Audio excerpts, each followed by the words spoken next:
9 Sutra Matahari 335. Edisi yang ke-3645 dan 3646. Bersama suara serak, cerita berlanjut. Tampaknya Istana Samsara kuno adalah kekuatan yang tersebar luas. Tidak hanya ada saluran samsara di kekosongan ke-8, ada juga saluran samsara di kekosongan ke-6. Ye Tianfei berkata diam-diam di dalam hatinya. Meskipun Penatuaki mengacu pada Sekte Samsara, Ye Tianfei tahu bahwa Sekte Samsara seharusnya mengacu pada Istana Samsara. Karena sebelumnya di Void ke-8, Ye Tianfei pernah mendengar seorang tetua Istana Samsara menyebutkan bahwa Istana Samsara juga disebut Sekte Samsara di zaman kuno. Tuan Ye, haruskah Kam Restorasi kita mengirim seseorang untuk memeriksa lorong itu? Tanya Penatuaki. Saya akan pergi melihatnya. Ye Tianfei berpikir sejenak dan menjawab. Su Qingluo menghilang di saluran reinkarnasi. Sekarang saluran reinkarnasi lain telah muncul, jadi Ye Tianfei tentu saja harus pergi dan melihatnya. Tuan Ye, apakah Anda berencana untuk pergi dan melihatnya sendiri? Penatuaki sedikit terkejut. Anda harus tahu bahwa Ye Tianfei adalah pemimpin tertinggi Kam Restorasi, dan keselamatannya setara dengan keselamatan seluruh Kam Restorasi. Jangan khawatir, aku tidak akan mengungkapkan identitasku dengan mudah, kata Ye Tianfei. Ye Tianfei segera memanggil semua eksekutif senior inti dan memberi mereka beberapa instruksi. Tidak lama kemudian, Ye Tianfei diam-diam meninggalkan benua Xuanhuang. Saat berangkat, Ye Tianfei membawa lebih dari 20 dewa sejati dari Kam Restorasi. Sebelum berangkat, Ye Tianfei telah menggunakan teknik rahasia untuk mengubah penampilannya, dan pada saat yang sama mengaktifkan Jade Rui untuk menyembunyikan napasnya, mengubah dirinya menjadi pria aneh. Ye Tianfei telah melahap begitu banyak orang dari kekosongan ke-6 sebelumnya, dan dia bisa memanggil aura jiwa salah satu dari mereka dan membuatnya begitu nyata sehingga orang luar akan sulit mengenalinya. Tidak lama kemudian, Ye Tianfei tiba di depan kelompok dunia yang disebut kelompok dunia Sansheng. Kelompok 3 kehidupan dunia. Ye Tianfei berkata lembut sambil menatap gugusan dunia berukuran rata-rata di depannya. Kelompok dunia ini sebenarnya disebut kelompok dunia 3 kehidupan. Nama 3 kehidupan tampaknya ditafsirkan sebagai kehidupan lampau, kehidupan sekarang, dan kehidupan selanjutnya dalam konsep reinkarnasi. Mungkinkah kelompok dunia ini benar-benar memiliki semacam hubungan dengan istana reinkarnasi kuno? Hun Lao tidak bisa menahan diri untuk tidak menebak. Pada saat ini, terlihat jelas banyak orang yang datang dari tempat lain terus-menerus memasuki kelompok dunia 3 kehidupan. Jelaslah bahwa semua orang ini ingin memasuki lorong itu untuk menjelajah. Ye Tianfei melangkah masuk dan segera memasuki dunia yang kosong. Dunia ini awalnya adalah dunia yang terbengkalai. Konon katanya di dunia ini pada zaman dahulu kala pernah terjadi suatu kejadian yang sangat mengerikan. Semua makhluk hidup di dunia Mahtei mendadak, meninggalkan bangkai di mana-mana di tanah dan tulang-tulang berserakan sejauh ribuan mil, membuatnya menjadi tempat yang tak bernyawa. Namun belum lama ini, seseorang secara tidak sengaja masuk ke dunia terlantar ini dan menemukan bahwa ikan tersebut merupakan lorong yang ditinggalkan oleh Istana Samsara kuno, yang kemudian menarik banyak orang untuk datang. Setelah memasuki dunia terlantar ini, Ye Tianfei segera merasakan keberadaan energi dan hukum reinkarnasi di dunia ini. Ye Tianfei dulunya sering berurusan dengan orang-orang dari Istana Samsara di kekosongan ke-8. Bahkan Su Qingluo adalah kepala Istana Samsara saat itu, jadi Ye Tianfei cukup akrab dengan energi dan hukum samsara. Sepertinya dunia ini pasti memiliki hubungan yang erat dengan Istana Samsara. Bahkan mungkin saja ini adalah wilayah Istana Samsara kuno. Tidak heran ada lorong samsara di sini, kata Ye Tianfei dalam hatinya. Segera Ye Tianfei mengikuti orang banyak dan tiba di suatu tempat di dunia ini. Ada celah angkasa yang besar di langit di depannya. Warnanya gelap dan tampak seperti mulut monster. Pecahan-pecahan besar waktu dan ruang terhempas keluar dari celah angkasa dan berubah menjadi badai yang bergulung-gulung. Pada saat yang sama, energi reinkarnasi yang kaya dan hukum reinkarnasi terus-menerus menyebar dari celah ruang angkasa. Ini memang saluran reinkarnasi. Ye Tianfei merasakan celah ruang gelap mengambang di langit, mengangguk, dan berkata kepada Hun Lao. Pada saat ini, banyak orang yang melayang ke udara, berjalan menuju celah di angkasa, dan kemudian berjalan ke dalam celah di angkasa. Lihat, sepertinya ada beberapa orang dari istana Yinxi di sana. Hun Lao tiba-tiba berkata pada Ye Tianfei. Ye Tianfei menoleh dan melihat 7 atau 8 orang yang terbungkus jubah hitam terbang ke udara dan bergegas ke lorong luar angkasa di kejauhan. Meskipun orang-orang berjubah hitam ini menyembunyikan nafas mereka dengan sangat rapat, Ye Tianfei dan Hun Lao masih mampu merasakan energi mahiat yang terpancar dari mereka dengan kemampuan persepsi mereka. Orang-orang ini memang dari istana Yinsi. Huang Sang mengangguk. Huang Sang berlatih teknik jalur mahiat dan menjadi lebih peka terhadap aura anggota istana Yinsi ini. Lihat, bukankah itu Putri Taiping? Dia masih secantik dulu. Hu Miao tiba-tiba berkata pada Ye Tianfei. Ye Tianfei menoleh dan melihat seorang wanita yang dikenalnya. Dialah Putri Taiping yang pernah ditemuinya sebelumnya. Putri Taiping mengenakan jubah panjang dengan gambar burung phoenix yang mengembangkan sayap dan terbang di sulam di atasnya. Sun Ruyu masih sama seperti sebelumnya. Kemanapun Putri Taiping pergi, dia akan selalu mengikutinya. Dia seperti pengikut. Hu Miao memandang seorang pemuda di sebelah Putri Taiping. Pemuda itu adalah Sun Ruyu. Sepertinya aku bertemu seorang kenalan lagi. Tiba-tiba ulat sutra naga bertanduk emas berkata. Kemudian Ye Tianfei melihat ke arah yang ditunjuk ulat sutra naga bertanduk emas dan melihat sekelompok orang bergegas mendekat dari kejauhan. Salah satunya adalah Bai Yizu dari Sekte Lingqiao. Faktanya, kecuali Bai Yizu, 7 orang lainnya dari Sekte Lingqiao yang pernah dilihat Ye Tianfei di Void ke-8 sebelumnya ada di sini, termasuk Liu Ju. Mereka semua adalah dewa sejati. Ye Tianfei sedikit terkejut setelah merasakan keadaan Liu Ju dan 8 orang lainnya.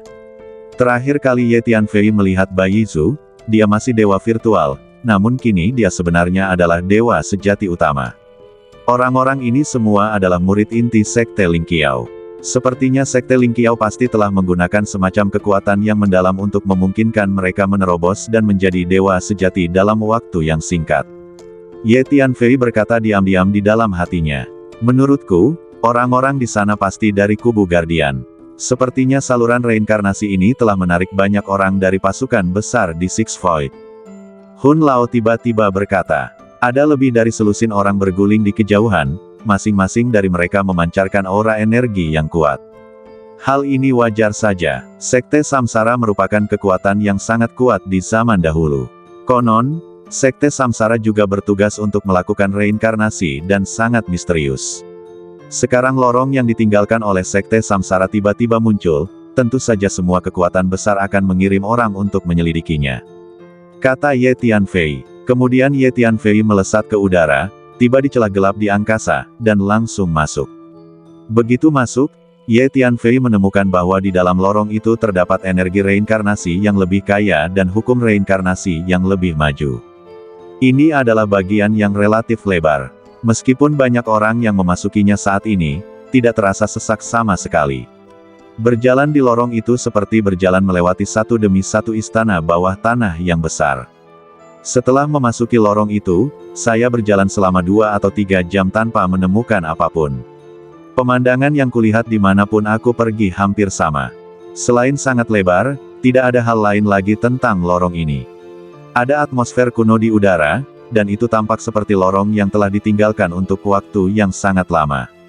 Setelah berjalan sekitar 2 atau 3 jam, lihat, sepertinya ada sebuah kota di depan, tapi kelihatannya seperti kota terbengkalai. Aku tidak menyangka ada kota tersembunyi di lorong ini. Tiba-tiba seseorang menunjuk ke depan dan berseru kaget. Jalan di depan tiba-tiba menjadi sangat lebar, membuat orang merasa seolah-olah mereka tiba-tiba tiba di sebuah dataran. Sebuah kota berdiri di depan mereka, menghalangi jalan. Kota itu dikelilingi tembok yang tinggi. Jika mereka ingin maju, mereka harus memasuki kota melalui gerbang, dan kemudian melewati kota sebelum mereka dapat terus bergerak maju dari ujung kota yang lain. Banyak orang telah datang sebelum Ye Tianfei, jadi sudah ada beberapa orang yang aktif di kota. Sebelum Ye Tianfei tiba di gerbang kota, dia mendongak. Di atas gerbang terukir 3 karakter besar, kota kelahiran kembali. Ketiga karakter ini tampak kuno dan berbintik-bintik, dan dipenuhi dengan energi reinkarnasi yang sangat kuat. Ye Tianfei berjalan memasuki kota dan melihat sekeliling. Dia melihat jalanan kosong di mana-mana. Jalanannya ditaburi lempengan batu biru dan luas serta lebar. Saat berjalan di jalanan berbatu biru, Anda dapat mendengar suara langkah kaki yang jelas di setiap langkah. Pada saat ini, seluruh kota penuh dengan suara langkah kaki. Kota yang telah lama ditinggalkan ini tiba-tiba menjadi hidup. Ada banyak bangunan di kota ini. Aku penasaran apakah ada harta karun di bangunan-bangunan ini. Seseorang berkata dengan keras, "Mengapa kita tidak masuk dan melihat-lihat serta mencari tahu?" Seseorang segera menyarankan, banyak orang yang memasuki kota itu sudah mulai keluar masuk bangunan-bangunan kota yang sudah bobrok itu, ingin melihat kalau ada harta karun peninggalan orang-orang dahulu yang tersembunyi di dalamnya. Karena kebanyakan orang memasuki lorong ini untuk tujuan berpetualang dan berburu harta karun, dan sekarang mereka tiba-tiba menemukan kota kuno ini, tentu saja mereka tidak ingin melewatkannya. Ini sebotol ramuan ajaib. Ramuan ajaib yang tersisa dari zaman kuno pasti sangat berharga, bukan? Sebuah suara terkejut datang dari sebuah gedung. Kekuatan jiwa setiap orang segera merasakannya. Ada seorang pria setengah baya di dalam. Dia menemukan sebotol ramuan ajaib di sudut. Ramuan itu dipenuhi dengan aroma ramuan yang kuat. Pria parubaya itu begitu terkejut sehingga dia segera membuka tutup botol giok itu. Seperti yang diduga, ada pil merah di dalamnya. Harum-harum pil itu keluar dari botol giok dan menyebar dengan cepat, memenuhi seluruh kota dalam sekejap. Pada saat ini, energi jiwa semua orang yang memasuki kota dirasakan menuju bangunan ini. Eliksir tingkat berapa itu? Bahkan aku tidak bisa melihatnya. Ye Tianfei pandai memurnikan ramuan dan tentu saja sangat sensitif terhadap ramuan. Pada saat ini, ketika dia merasakan ramuan merah, ekspresi terkejut muncul di wajahnya. Karena dengan tingkat alkimia Ye Tianfei saat ini dan visi serta pengetahuannya dalam alkimia, dia bahkan tidak dapat menentukan tingkatan pil merah ini. Saya kaya, hebat sekali, saya kaya. Meskipun saya tidak tahu nama pil ini, dan saya juga tidak tahu kualitasnya, pil ini pasti memiliki kualitas yang sangat tinggi dan tak ternilai harganya. Pria parubaya itu adalah dewa sejati tingkat menengah, dan tentu saja dia memiliki penglihatan dan pengetahuan tertentu. Melihat pil merah di dalam botol giok, dia langsung terkejut dan berkata dengan gembira. Oh tidak, kekayaan tidak boleh dipamerkan. Sampai saat ini, dewa sejati perantara menyadari bahwa suara yang baru saja dibuatnya terlalu keras dan telah menarik perhatian banyak orang. Dia segera ingin menutup-tutup botol giok itu, tetapi pada saat itu sesuatu yang tidak terduga terjadi. Dengan suara keras, pil merah di dalam botol itu melesat keluar dari botol dengan kecepatan yang luar biasa dalam sekejap, mengeluarkan energi obat yang mengerikan, langsung mendorong pria parubaya itu mundur beberapa langkah. Kemudian, di hadapan semua orang yang terkejut, dia berubah menjadi seorang pemuda berpakaian merah dan bergegas keluar kota. Oh tidak, berhenti di situ. Pria parubaya itu tidak menyangka sesuatu seperti ini akan terjadi. Dia agak bingung sejenak, tetapi dia cepat bereaksi dan mengejar pemuda berbaju merah itu sambil meraung. Ini luar biasa. Tampaknya pil ajaib itu telah berevolusi hingga memiliki kehidupan, dan dia akan segera melarikan diri. Seseorang berteriak kaget. Pil ini tak ternilai harganya. Cepat hentikan dan tangkap. Ada pula yang bereaksi dan menggunakan skillnya untuk mengejar pemuda berbaju merah itu. Bahkan Ye Tianfei pun tak kuasa menahan diri untuk menggunakan keahliannya mengejar pemuda berbaju merah itu. Dengan kekuatan penuh yang dikeluarkan, kecepatan badan Ye Tianfei mencapai tingkat yang menakjubkan. Dia langsung melewati kebanyakan orang dan cepat-cepat mendekati pemuda berbaju merah. Yang mengejutkan Ye Tianfei adalah ternyata ada 5 atau 6 orang lain yang kecepatannya sama baiknya dengan dia. Mereka berjalan berdampingan dengannya, semua ingin mengejar pemuda berbaju merah itu. Pada saat ini, pemuda berpakaian merah itu tiba-tiba berubah lagi, berubah menjadi pil merah sekali lagi, dan kemudian kecepatannya menjadi lebih cepat, berubah menjadi cahaya merah, dan langsung menembus ruang dan pergi. Tidak perlu mengejarnya, pil itu sudah meninggalkan tempat ini, dan mungkin juga sudah meninggalkan lorong ini. Soalnya, ada segel di tutup botol giok itu. Mungkin karena segel itu, pil itu terperangkap di dalamnya. Sekarang tutup botol yang tersegel itu sudah dibuka, pil yang tadinya masih hidup itu malah memanfaatkan kesempatan itu untuk kabur. Kata Hun Lao pada Ye Tianfei. Mata Ye Tianfei segera beralih ke tutup botol yang berisi pil merah, dan benar saja, dia menemukan segelnya yang robek. Tidak, bagaimana ini bisa terjadi? Lelaki yang baru saja menemukan pil merah itu berteriak dengan enggan saat melihat pil itu lenyap tanpa jejak. Sungguh menakjubkan. Ramuan yang dibuat oleh orang-orang kuno benar-benar dapat memiliki kehidupan. Tampaknya legenda tentang beberapa ramuan ajaib kuno itu benar adanya. Semua orang melihat ke arah hilangnya ramuan merah itu, dan mereka masih membicarakannya. Sepertinya memang ada beberapa hal baik yang tersembunyi di kota ini. Ayo terus cari. Tiba-tiba seseorang bereaksi. Karena ramuan tak ternilai itu tersembunyi di kota, mungkin saja ada harta berharga lainnya. Tiba-tiba, semakin banyak orang bergegas ke setiap gedung di kota untuk mencari di mana-mana.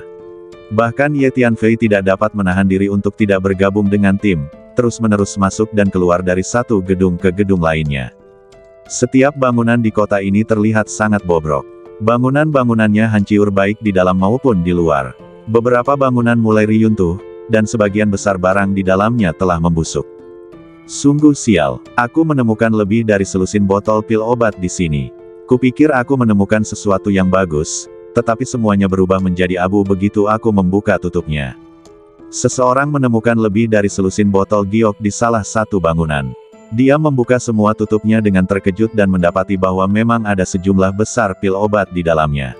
Akan tetapi, saat pil tersebut terkena cahaya, pil tersebut langsung berubah menjadi abu dan berhamburan ditiup angin.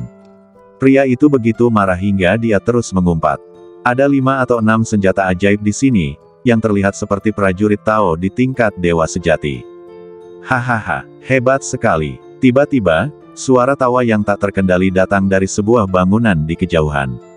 Di gedung itu, seseorang menemukan lebih dari selusin senjata ajaib di rak kayu.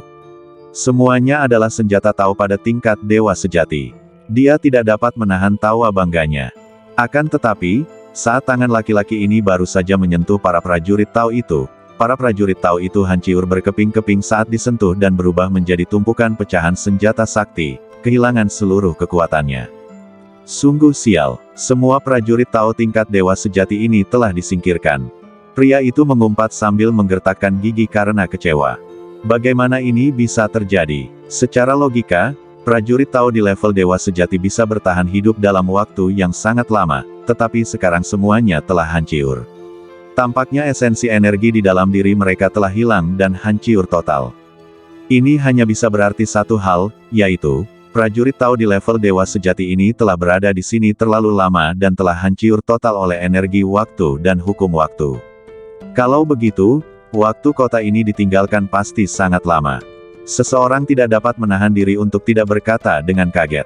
Hahaha, ternyata ada Polygonum multiflorum berbentuk phoenix tua di sini. Sepertinya usianya sudah ribuan tahun.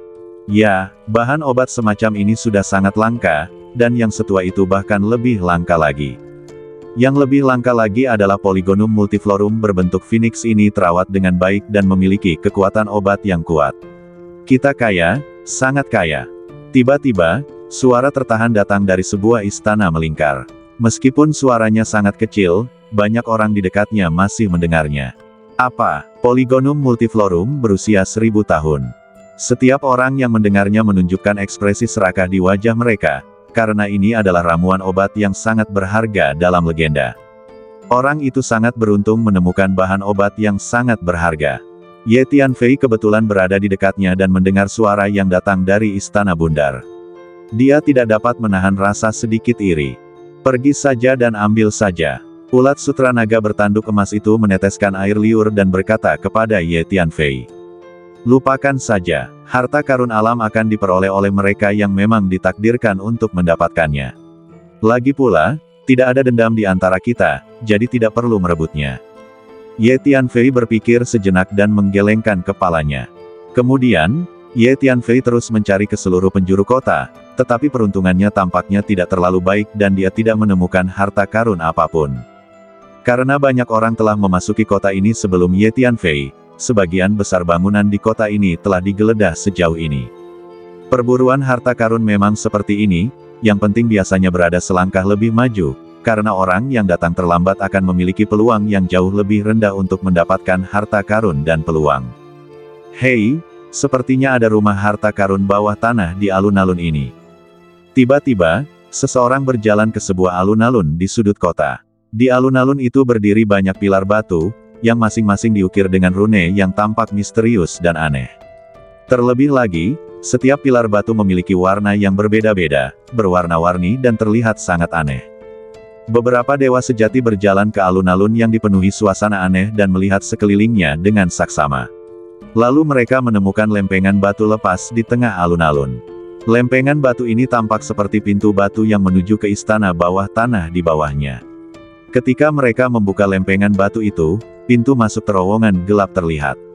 Akan tetapi, aura yang terpancar dari dalam begitu mengerikan hingga para dewa sejati ini pun tak kuasa menahan diri untuk tidak menggigil. Mereka tidak berani masuk sejenak, jadi mereka berteriak, bermaksud untuk menarik lebih banyak dewa sejati untuk dijelajahi bersama. Benar saja, lebih banyak dewa sejati bergegas datang dari segala arah dan memasuki alun-alun, tiba di sekitar pintu masuk terowongan yang gelap. Semuanya, pasti ada harta karun yang tak ternilai di sini. Ayo kita turun dan menjelajahinya bersama. Tak lama kemudian, para dewa sejati ini mengumpulkan keberanian untuk berjalan menuju pintu masuk terowongan bersama-sama, tetapi setelah beberapa saat, teriakan satu demi satu terus-menerus keluar dari pintu masuk terowongan. Apa yang sedang terjadi? Semua orang melihat ke arah alun-alun dengan kaget.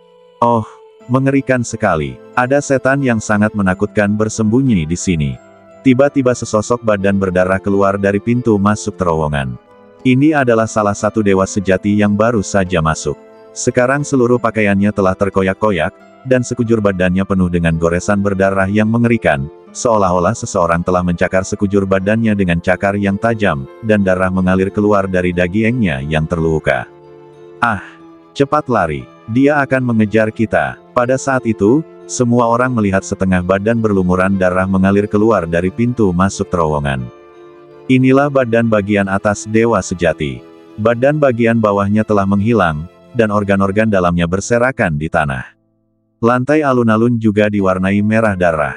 Lalu dewa sejati lain yang hanya tersisa kepalanya bergegas keluar dari pintu masuk terowongan, wajahnya penuh ketakutan. Dia berlari dan berteriak, dalam kondisi tak berdaya.